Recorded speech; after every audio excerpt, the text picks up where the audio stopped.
Hola compañeros y profesor, nosotros somos el equipo 1 y les vamos a exponer sobre el tema 4.1 que se llama Integración de la cadena de suministro global. Mi nombre es Martín Murillo Solorio, monitor de este equipo. Primeramente, como introducción, bueno, ya se ha hablado mucho de la globalización y esto ha sido un reto que ha tenido mayor presencia en los últimos años. Entonces, de aquí se deriva que una correcta aplicación de esta globalización dentro de lo que es la logística y la cadena de suministro nos va a traer grandes beneficios para la organización en la que estemos, ya que van a crear un gran crecimiento, un desarrollo económico para obtener ganancias más amplias.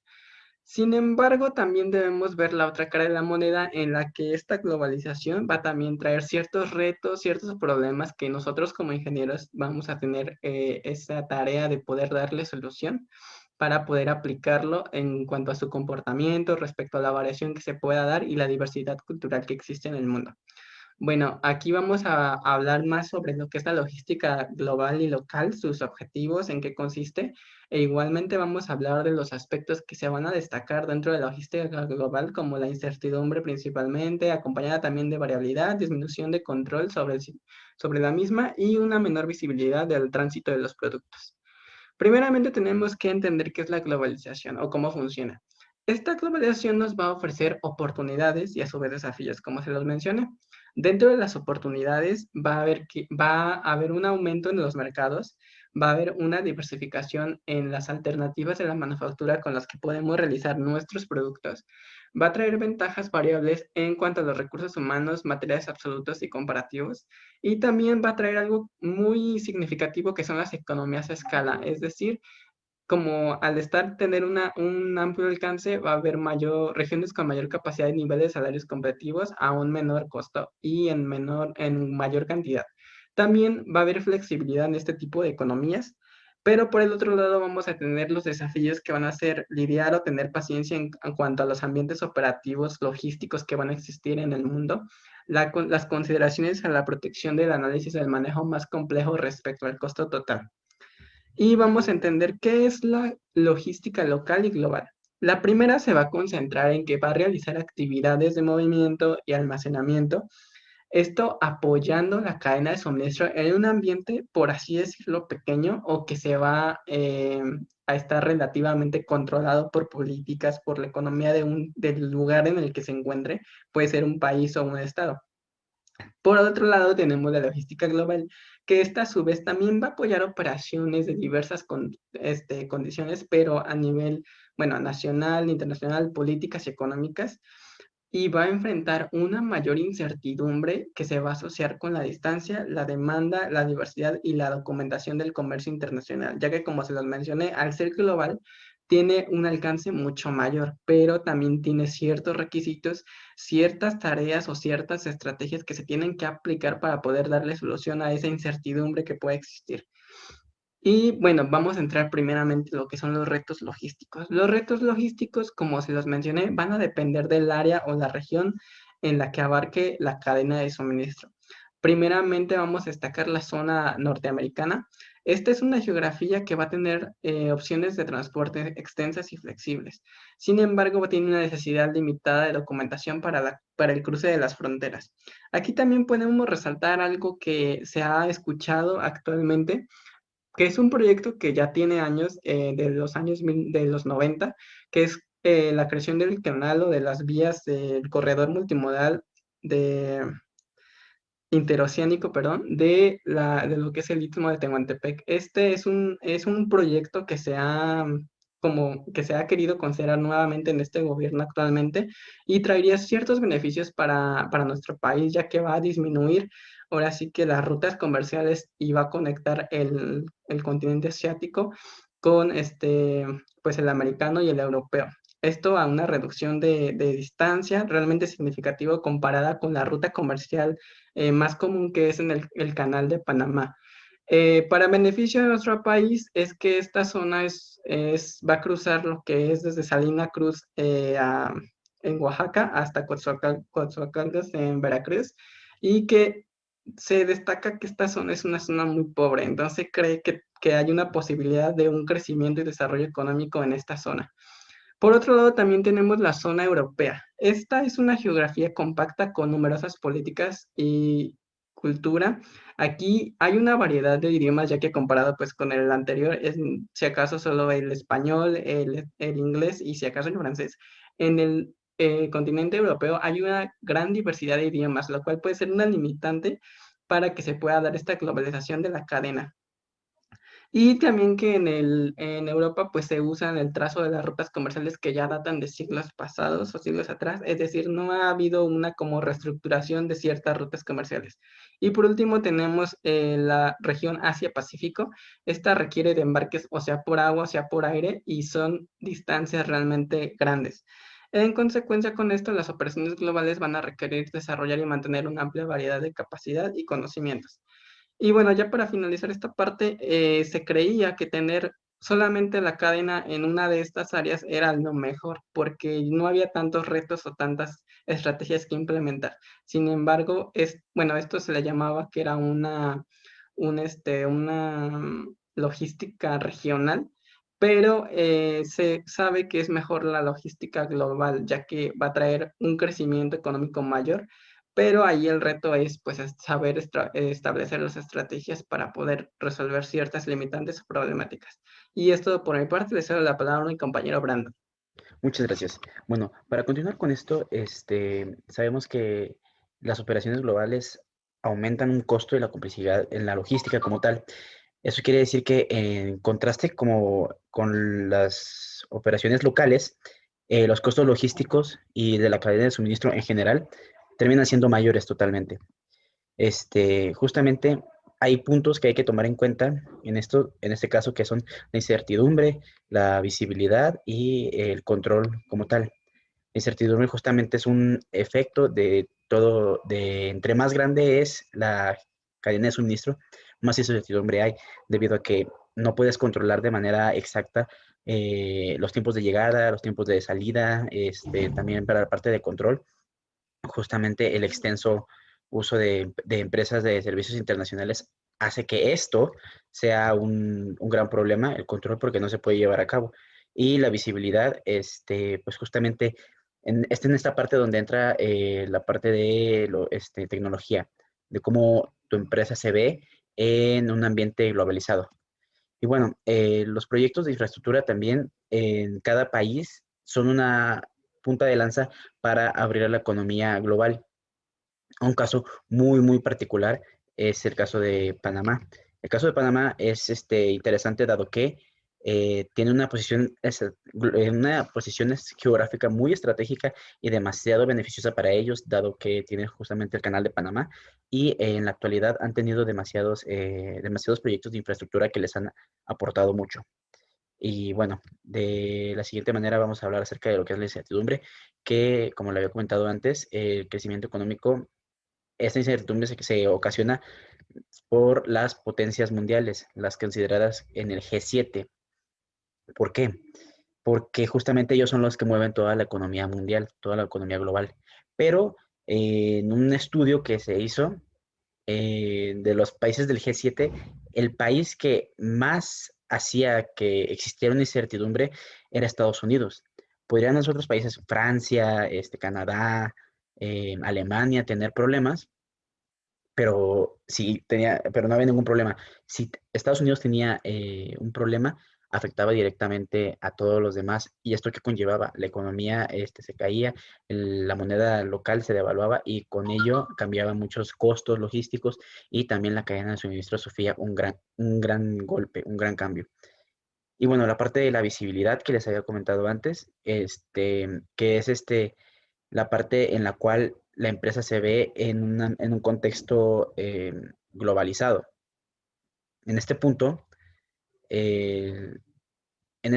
eh, también hay que tomar en cuenta el hecho de que existen muchos problemas en ello, dado que es una consecuencia de la transformación digital de las cadenas de suministro.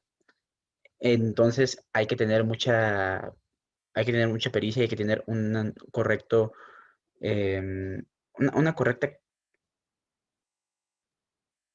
hay que saber tener como tal una correcta visibilidad de la cadena de suministro que la cual tienes.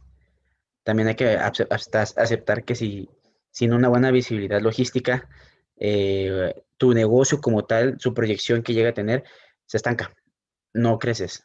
Porque justamente lo que tienes que hacer es hacer que tus productos, hacer que tus servicios que tú brindas se conozcan en más lugares. Y al conocerse en más lugares pueden tener más mercado. Y solamente eso se puede hacer con la visibilidad. Y en este apartado están los softwares de herramientas y aplicaciones justamente en la internet que ayudan a esto. Bueno, eso sería todo por mi parte. Cedo la palabra a mi compañera Dana. Ok, muchas gracias. Continuando con el tema de la parte de toda la globalización de la cadena de suministro, la globalización de la empresa y de los productos, vamos a ver las tres principales etapas que maneja el libro que son del desarrollo, que estas se refieren a la exportación, importación de productos, las operaciones internacionales con presencia local y la globalización, que ya es el tercer y último paso. Bueno, aquí podemos ver que cómo cambia. Aquí yo les quise poner como cada una de estas partes, cómo cambia dependiendo de cada una de las etapas. Por ejemplo, en producto concentrado en, aquí tenemos en el caso de exportación e importación es algo muy local. O sea, es el alcance local que se puede llegar a tener. En el siguiente caso, aquí ya se personaliza un poco más el mercado local y se apoya la producción igual de esta producción. La globalización ya se refiere completamente a marcas globales. En las estrategias de mercadotecnia, en exportación e importación, ataca zonas muy específicas. Sin embargo, en contraste se tiene que en la segunda etapa se concentra en en áreas, regiones un poco más grandes, pero que siguen siendo muy específicas. Aquí en la globalización, claro, ya no hay fronteras, no hay áreas, es absolutamente alrededor de todo el mundo. Y ok, en la parte de la estrategia de la cadena de suministro, aquí en exportación e importación sigue siendo proveedores locales y servicios logísticos de manera local y de alcance local igualmente. Em, para la parte de las operaciones internacionales con presencia local, ya hay un poquito más de alcance, ya se pueden tener vuelos específicos y programados a ciertas áreas. Y en globalización ya se tiene un flujo mundial de todos los recursos importantes. La siguiente, por favor. Y bueno, siguiendo con esta línea, la parte de la administración son transacciones dirigidas con finanzas integradas. Aquí en la siguiente etapa se descentralizan estas operaciones y en la parte 3, que es globalización, es la planificación centralizada con apoyo a sistemas comunes. Aquí es completamente focalizado y se apoyan y se comparten la información con esos sistemas comunes. En recursos humanos es la parte que me parece a mí lo más interesante porque aquí exportación e importación es completamente local del país y eso es todo. Gente que es nacionales. Y en la siguiente etapa, aquí ya se tiene un poquito más de experiencia internacional, ya se tienen personas un poquito más capacitadas que han visitado otras plantas, otros países, para tener otros estándares y otras visiones. En la parte de la globalización ya se vuelve completamente vital esta capacitación de las personas en otros países, en otras áreas, para expandir completamente sus horizontes y que ellos traigan estas ideas a plantas menos desarrolladas para que justo las implementen aquí. Y información y apoyo y toma de decisiones se concentran en el país. Aquí el siguiente es que la base de datos se apoya en decisiones y sus decisiones siguen siendo independientes, pero se apoyan en una base de datos común. Y aquí ya en la globalización son base de datos y apoyo de decisiones integrados. Aquí es, yo creo que importante ver un poquito más cómo, cuáles serían estos tipos de empresas, ¿no? De exportación e importación. Son empresas sumamente locales, pero que sin embargo sí llegan eh, a tener un alcance del territorio nacional. La siguiente paso es operaciones internacionales con presencia local. Aquí ya cambia, porque en el primero sí puedes llegar a tener la exportación, sí puedes llevar tu producto y llevarlo a Estados Unidos, por ejemplo, pero eso no te hace una empresa de nivel en la segunda etapa de desarrollo, porque esta segunda etapa de desarrollo se alcanza cuando no solamente lo exportas a Estados Unidos, sino que tienes una planta, un CEDIS, un control logístico de ese lado en otros países. Entonces ya te vuelves una operación internacional. Y la parte de globalización, bueno, eso es cuando las empresas ya tienen cobertura a todo lo ancho, lo largo y lo ancho del globo terráqueo. Y bueno, esto sería todo por mi parte. Yo le cedo la palabra a mi compañera Miriam. Muchas gracias, Ana. Ahora vamos a hablarles un poquito acerca de lo que es la administración de la cadena de suministro a nivel global, lo que tiene que ver con operaciones internacionales. El primer punto es la estructura del ciclo de desempeño. Este nos indica que los periodos van a ser más largos, es decir, que va a tardar de meses, de semanas a meses.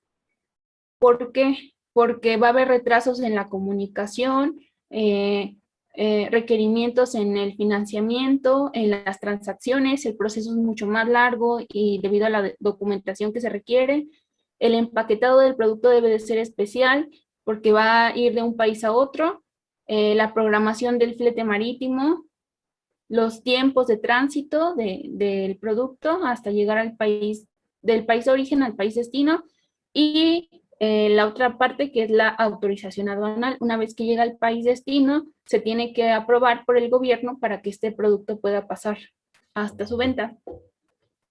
Tenemos también lo que es el transporte. En el transporte influyen 4 puntos muy importantes que se deben de tener en cuenta y empieza con lo que es la propiedad. La propiedad de los transportes. Hace mucho tiempo pertenecían estos transportes al gobierno, el que se encargaba, por supuesto, de vigilar los propios intereses de las empresas locales y cobraban sobreprecios a las empresas extranjeras que utilizaban los servicios y hacían que esto se volviera poco confiable y muy costoso para las empresas extranjeras, así que decidían no invertir. Pero ya la privatización de las empresas, porque a ellas no les convenía estar perdiendo en transporte, así que se vuelve más flexible todo este intercambio entre países y también se llegan a acuerdos bilaterales que favorecen las operaciones internacionales. Y ya los transportistas no están tan limitados a solo pocos modos de operar, y hay empresas que se establecen para ofrecer estos servicios como FedEx o TNT. Tenemos también lo que es la integración de los sistemas de información, donde, como lo habíamos analizado anteriormente, se necesita un sistema que integre todas estas operaciones, y esto nos indica que se tiene que invertir mucho más capital, tener un ERP global que pueda hacer que la comunicación se facilite entre los países que se ocupan, y obviamente que los idiomas a los que vamos a estar llegando. Y tenemos que la planificación global debe de maximizar las utilizaciones del activo y de la manufactura de entrega para tener mayores utilidades.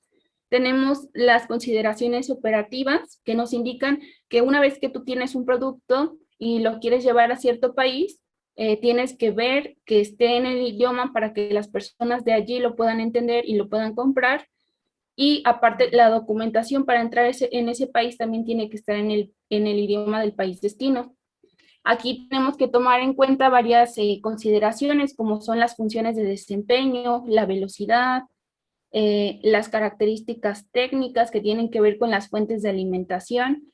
Si, por ejemplo, aquí en México la corriente es de 120 volts, en España es a 220. o a 240. Y los sistemas de medidas. Tenemos las consideraciones ambientales, aquí también entran las consideraciones químicas de los productos, qué características químicas de los productos se permiten y cuáles no, y los desechos que se van a generar, y tenemos los requerimientos de seguridad. Y por último, tenemos lo más importante, que son las alianzas entre transportistas y proveedores, porque finalmente son ellos quienes van a cuidar los intereses de la empresa hasta un punto donde nosotros ya no podemos llegar. Entonces, todo esto nos deja ver lo importante que es tomar estos aspectos en la administración de la cadena de suministro. La siguiente, por favor. Y como conclusión, el equipo llega a que es muy importante la globalización, porque nos permite que nuestro producto pueda llegar a más países, pero es necesario tomar en cuenta que necesitamos un sistema logístico que sea completamente eficaz y que nos permita mejorar la comunicación y el tiempo de entrega de nuestro producto, desde la orden de liberación pues hasta el tiempo de entrega. Y se necesita tener cierta colaboración e integración de las áreas hasta llegar hasta los transportistas, porque son ellos quienes nos van a permitir seguir cuidando de cumplir con la calidad y la satisfacción del cliente, obteniendo el costo más bajo del proceso. Eso sería todo.